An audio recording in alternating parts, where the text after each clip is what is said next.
गणतंत्र दिन की आप सबको बहुत बहुत बधाई। इस मौके पे मुझे अपने विचार प्रस्तुत करने थे, लेकिन अतिथि के रूप में मेरे को किसी ने बुलाया, इसीलिए मैं वीडियो बना रहा हूं। तो अगर आपको अच्छा लगे, वैसे उम्मीद तो है मुझे कि आपको अच्छा लगेगा, लाइक शेयर कमेंट सब्सक्राइब सब कर देना।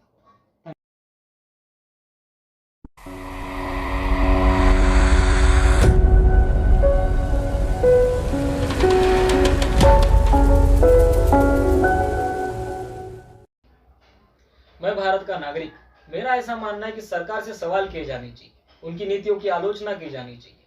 मैं खुद रोज सरकार विरोधी स्टेटस रखकर लोगों को अवेयर करने की कोशिश करते रहता, जबकि मैं वोट भी नहीं करता। यहाँ तक कि मेरे पास वोटिंग कार्ड भी नहीं है, और अगर होता तो भी शायद ही मैं जाता। क्यों?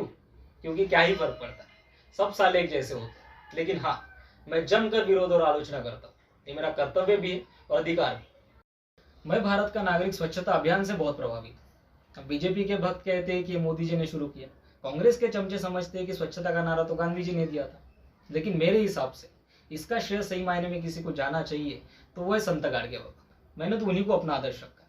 मैंने अपने सारे दोस्तों को चाय का कप मोड़कर डस्टबिन में डालने की आदत लगाई। आप प्रशांत, साहिल, आशीष, दिव्यम, हिमांशु किसी भी पूछ लो, वो बताएंगे। लेकिन हाँ, शाम को जब चौक में मैं केले खाने जाता हूँ तो छिलके वही फेंक देता। डस्टबिन नहीं यार, वाह, मतलब थी एनएमसी की लगाई हुई तो बड़ी डस्टबिन, लेकिन रात को भारत के अन्य नागरिक आकर निकाल कर ले गए शायद, तो मैं अब वही फेंक देता हूँ। अब केले का छिलका मतलब चॉकलेट का रैपर तो है नहीं कि मैं जेब में घुसेड़ कर घर ले आऊँ। लेकिन हाँ, हमने अपना परिसर गंदा नहीं करना चाहिए, स्वच्छता हमारी जिम्मेदारी है। मैं भारत का नागरिक विज्ञानवादी हूँ। मेरा ये विश्वास है कि हमको अगर विकसित राष्ट्र बनना है तो विज्ञान को अपनाना होगा।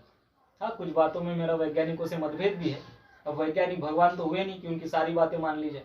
अब जैसे वैज्ञानिकों का कहना है कि ग्रहण के टाइम पे खाना खाना, प्रेग्नेंट औरतों का ग्रहण देखना सब नॉर्मल, लेकिन इसका विरोध करते हुए हमारे ज्योतिषी और पंडित कहते हैं कि इससे बुरे परिणाम होते हैं, और मेरा उन पर भरोसा भी है। अब इस बात के लिए मेरे दोस्त मेरे को चूतिया बोलते, क्या मैं आपको चूतिया लगता हूँ? अब आप ही बताओ, जहां विज्ञान हार जाता है वहां से काय का रास्ता शुरू होता है? श्रद्धा, भक्ति और विश्वास का। और इसका अभ्यास कौन करते हैं? ज्योतिष और पंडित। तो मैं उनकी बात मानूं या इन दो कौड़ी के लिबरल और साइंटिस्ट लोगों की बात मानूं? मैं भारत का नागरिक चाहता हूं कि दहेज प्रथा को लेकर लोगों में जागृति।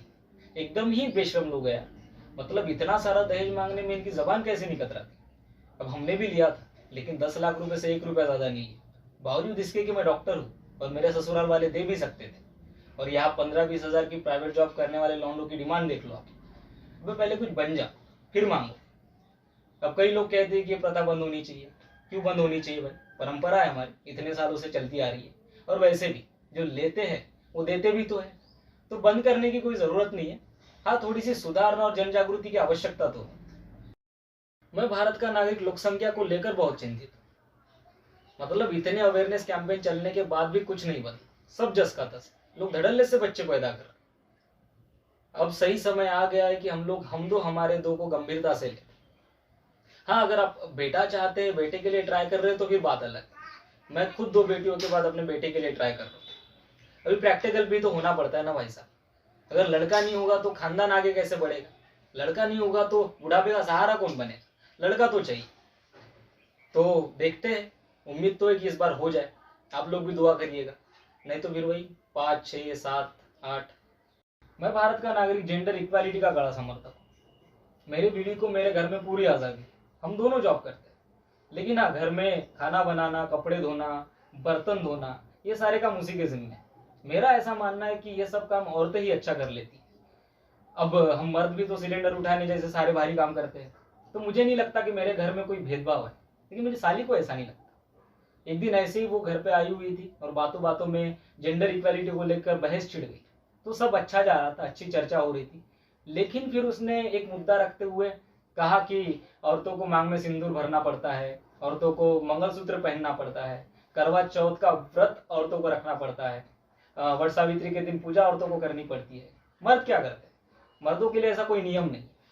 तो वो बात मुझे खटकी, वो बात मुझे कुछ पसंद नहीं है। पहली बात तो संस्कृति, परंपरा और धर्म को लेकर वाद विवाद करना, तर्क कुतर्क करना मुझे बिल्कुल पसंद नहीं।